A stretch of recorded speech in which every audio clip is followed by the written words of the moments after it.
वीज कपातीमुळे तुमचे जीवन थांबू देऊ नका. श्री व्यंकटेश एजन्सीज तुमच्यासाठी सर्वोत्तम आणते. एक्झाइड, मायक्रोटेक, ल्युमिनस, ओकाया.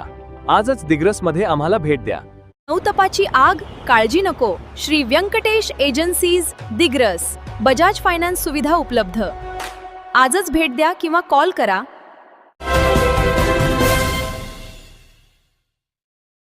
नमस्कार, मी सुरेश चिरडे. आपण पाहतात महाराष्ट्र 24 न्यूज. सतीश तायडे यांच्या राजीनाम्याबाबत संचालक मंडळ होते अनभिज्ञ, तर खासदार संजय देशमुख यांना दिली होती पूर्वकल्पना. कृषी उत्पन्न बाजार समितीचे सभापतीपद सोडण्याआधी सतीश तायडे यांनी काल दिनांक 29 मे रोजी संचालक मंडळाची बैठक बोलावली. सर्व संचालक मंडळ सभापतींची बैठकीकरिता वाट बघत असताना अचानकपणे राजीनाम्याचा फॅक्स आल्याने संपूर्ण संचालक मंडळ अचंबित झाले. याचा अर्थ सतीश तायडे राजीनामा देतील याबाबत संचालक मंडळ अनभिज्ञ होते. तर खासदार संजय देशमुख दिल्ली येथे असताना सतीश तायडे यांचा सभापतीपदाचा राजीनामा दिल्याने तर्कवितर्क सुरू असले तरी प्रकृती अस्वस्थाचे मुख्य कारण सतीश तायडे आजही सांगत आहेत.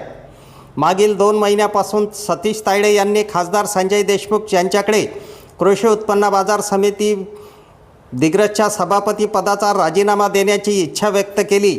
तसेच अनेक संचालकाकडे सुद्धा आपण राजीनामा देणार असल्याची इच्छा व्यक्त केल्याचे समजते. परंतु मिश्किल स्वभाव व खेळीमेळीच्या वातावरणात भाष्य करणे या स्वभावामुळे सर्वांनी गंभीरपणे विचार केला नाही. तर शेवटच्या क्षणी सतीश तायडे यांच्या पुतण्यांनी सुद्धा खासदार संजय देशमुख यांना सतीश तायडे यांच्या राजीनाम्याची कल्पना दिल्याची चर्चा सुरू आहे. कृषी उत्पन्न बाजार समितीची सध्या कोट्यावधीची कामे सुरू असताना व सक्षम नेतृत्वाची गरज असताना सतीश तायडे यांच्या राजीनाम्याने राजकीय तथा सहकार क्षेत्रात चर्चेला उधाण आले आहे. आजसुद्धा सतीश तायडे यांना विचारले असता त्यांनी प्रकृतीच्या कारणाला दुजोरा दिला. आपण राजकीय क्षेत्रात कार्यरत राहणार असून आपले नेते खासदार संजय देशमुख यांच्या नेतृत्वात काम करीत राहणार असल्याचे सतीश तायडे यांनी स्पष्ट केले. कारण खासदार संजय देशमुख यांनी आपणास कधीही न मागता नगर परिषद दिग्रसचे अध्यक्षपद व 4 वेळा कृषी उत्पन्न बाजार समितीचे सभापतीपद दिल्याचे त्यांनी सांगितले.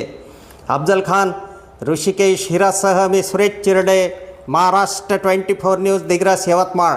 आमच्या पुढील बातम्याचे अपडेट पाहण्याकरिता आत्ताच आमच्या चॅनलला सबस्क्राईब करा व बेल आयकॉनवरती क्लिक करा. धन्यवाद.